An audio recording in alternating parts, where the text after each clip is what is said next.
right now in very intense negotiations, I would say, would be the word, intense, with Canada. We'll see how it works out. If it doesn't work out, that's going to be fine for the country, for our country.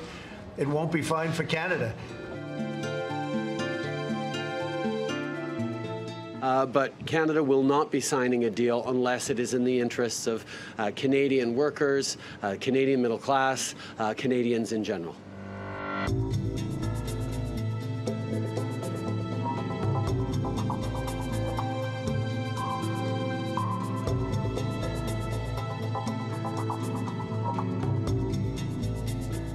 To be whilst we've had stability over the last 3 days, that does indicate that the market expects further downside there. So I think the market is clearly worried.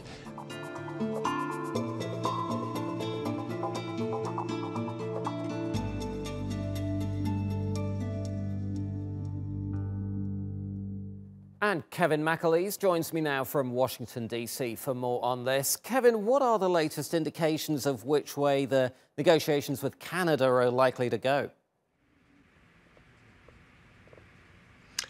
Well, there's a few sticking points still in this deal.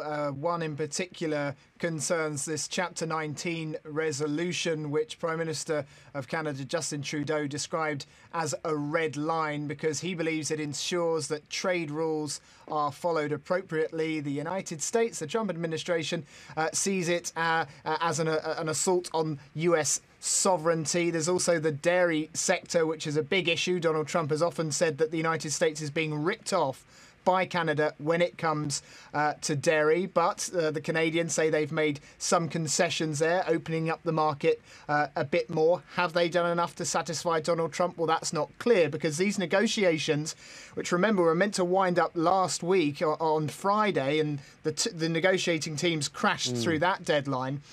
You've now got Canadian Foreign Minister Chrystia Freeland and Robert Lighthizer, the US trade representative, still going deep into negotiations late into the night. Right. So there's clearly some issues they still want to agree on. But remember, importantly, this all comes down to Congress at the end of the day. Donald Trump cannot sign off on this deal with his executive power. It needs to be approved.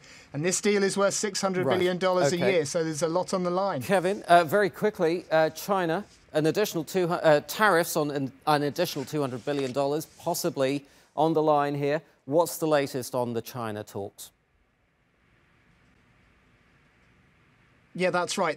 This additional $200 billion on Chinese tariffs on Chinese goods is under review. That review period is set to expire today. Donald Trump could choose to sign off on that imminently if he decides to go ahead with this. Tariffs on 6,000 more Chinese goods. Among those goods, just let me tell you, they've got consumer goods, meat, fish, metals, chemicals. That review period ends. Trump could go ahead with his 25% duties imminently, but that would be a big ramp up in this ongoing trade dispute between the two sides. It will indeed. Kevin McAleese in Washington, D.C. Thank you very much indeed.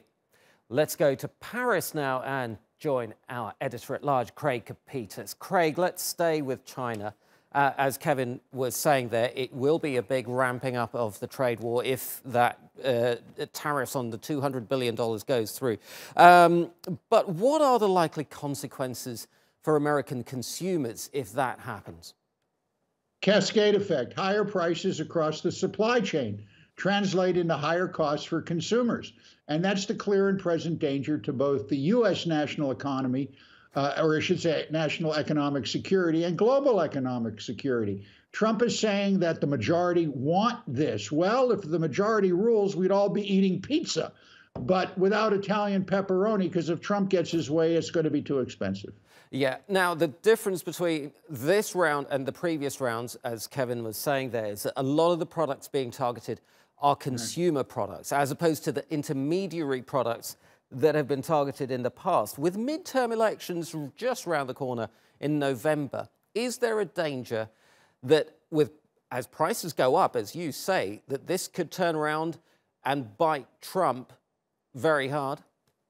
Well, as I said, the danger is clear and it is present, but right now it's not really affecting what we call front-loaded goods, white goods that may have gone back and forth between China and the U.S. Trump is hoping that's going to put the political risk off until after the elections. However, We've already seen casualties over the past 2 months in perishable agriculture, cherries, apples, pears, lions and tigers and bears. Oh my. A lot of agriculture producers in the West have had to throw out food that was heading for China because the tariffs were too high, and vice versa. Yeah, it's testing times. Meanwhile, all these trade issues are now becoming conflated with the debt crisis that we're seeing in emerging currencies. Are we headed, globally speaking, for some sort of economic perfect storm? There's a concern.